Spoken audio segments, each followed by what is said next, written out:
حاسس إنك تايه في الحياة، مش عارف أنت مين، مش عارف نفسك ولا عارف شغفك ولا عارف تحدد طريقك وهدفك في الحياة. مرحبا بكم، أنا آلاء ماجد، متخصصة في تحرير المشاعر والصدمات. هنتكلم النهاردة عن موضوع ناس كتير بتعاني منه من غير ما تعرف أسبابه: الإحساس بالضياع وإنك مش عارف نفسك.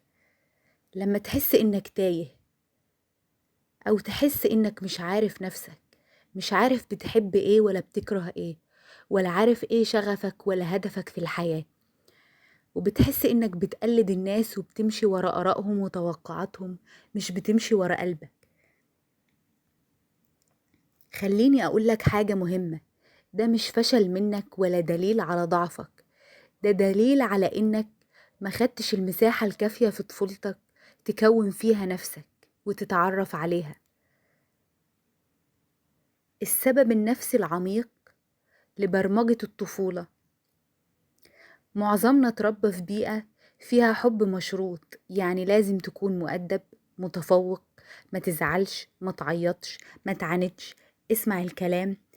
لازم تبقى الطفل المثالي، وإلا هتتعاقب أو هتتحرم من المحبة. فاللي بيحصل نتيجة لده إن إحنا بنبدأ ندفن أجزاء مننا علشان نرضي اللي حوالينا، ندفن مشاعرنا ورغباتنا وتصرفاتنا الطبيعية، ونلبس قناع علشان نكون مقبولين. ومع الوقت القناع ده بيبقى جزء مننا، بيبقى الحقيقة الوحيدة اللي بنعرفها عن نفسنا، وبننسى إحنا مين، وبننسى نفسنا الحقيقية وطبيعتنا وفطرتنا التلقائية، وبنبقى مبرمجين زي ما الآخرين طلبوا مننا. النتيجة إن الشخص لما بيكبر بيبقى شخص بيدور على نفسه في كل حتة ومش لاقيها، بيكون علاقات مش حقيقية مليانة تمثيل لإرضاء الآخرين، شغل مش بيحبه بس بيكمل فيه لأن ده المفروض، إحساس داخلي بالفراغ وإنك دايما ناقصك حاجة، خوف من إنك تظهر على حقيقتك قدام الناس لأنك متعلم إنها مش كفاية ومش مقبولة. طيب نعمل إيه وإزاي نرجع لنفسنا؟ الخطوة الأولى: اعترف بالمشكلة، اعترف إنك اتعلمت تعيش في دور مش دورك، اعترف إنك مش عارف نفسك، ودي أول خطوة للشجاعة. الخطوة التانية: تبدأ تلاحظ البرمجة. لما ترفض حاجة اسأل نفسك: ده رأيي ولا رأي حد قديم وأنا ماشي عليه؟ لما توافق على حاجة اسأل نفسك: أنا فعلا عايز ده ولا بعمل كده علشان حد يرضى عني؟ راقب آرائك وأحكامك عن نفسك، هل ده أنت فعلا ولا ده الشخص اللي اتقالك إن هو أنت وأنت صدقت؟ الخطوة التالتة: ارجع لطفلك الداخلي، الطفل اللي اتسكت وهو بيعبر، اللي اتقاله عيب وما يصحش وما ينفعش، اللي ما تسمحلوش يعرف نفسه ويتعرف عليها. الطفل ده لسه جواك ومستنيك تسمعه وتطمنه. اسأل نفسك: لو كنت طفل صغير ومفيش حد يحكم عليك أو يقيمك، كنت تحب تعمل ايه؟ هتتصرف ازاي؟ ولو انت محبوب بلا شروط هتتصرف ازاي؟ وهتحس بايه؟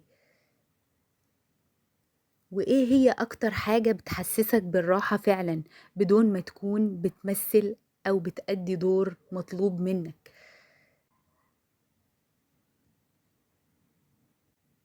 الخطوة الرابعة: جرب حاجات جديدة انت مش متعود عليها. التجربة هي طريق لاكتشاف نفسك الحقيقية، واللي ما تسمحلكش تكتشفها وانت صغير اكتشفها دلوقتي وانت كبير. جرب هوايات جديدة، أماكن جديدة، صداقات جديدة، اتعرف على ناس مش متعود تتعرف عليهم، روح أماكن جديدة، وسافر أماكن عمرك ما روحتها، حاجات كان نفسك تجربها وما حصلش فرصة. انت مش هتعرف بتحب ايه من غير ما تلمسه بإيدك. جرب كتير لغاية ما تعرف نفسك الحقيقية. الخطوة الخامسة: اشتغل على جروحك النفسية، جرح الرفض، جرح الهجر، جرح الإذلال. كل جرح منهم بيكون شخصية مزيفة جواك، ومع كل تحرير لجذر من دول هتقرب أكتر من نفسك الحقيقية. رسالة أخيرة مني ليك: أنت مش تايه، أنت بس بعيد شوية عن نفسك. ارجع لها تاني. ده مش نهاية الرحلة، دي بدايتها. إنك تكتشف نفسك، وهتلاقي الرحلة بقت أجمل، وإنت بقيت أسعد، وروحك بقت حقيقية. انت تستحق تعرف مين انت بجد، زي ما ربنا خلقك بالفطرة، وتعيش حياة نابعة من ذاتك مش من توقعات الناس. خد وقتك وابدأ خطوة خطوة، خطوة صغيرة كل مرة. كل خطوة تقربك من نفسك، كل مرة هتختار تكون انت، هتنفتح لك بوابة جديدة للحرية. أنا آلاء ماجد، معالجة نفسية متخصصة في تحرير المشاعر والصدمات. بشتغل معاك علشان ترجع لنفسك وتعيش حياة متوافقة مع حقيقتك.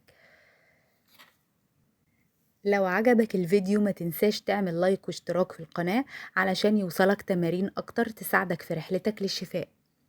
بتمنى لك السلام والشفاء والمحبة، لأنك تستاهل. سلام.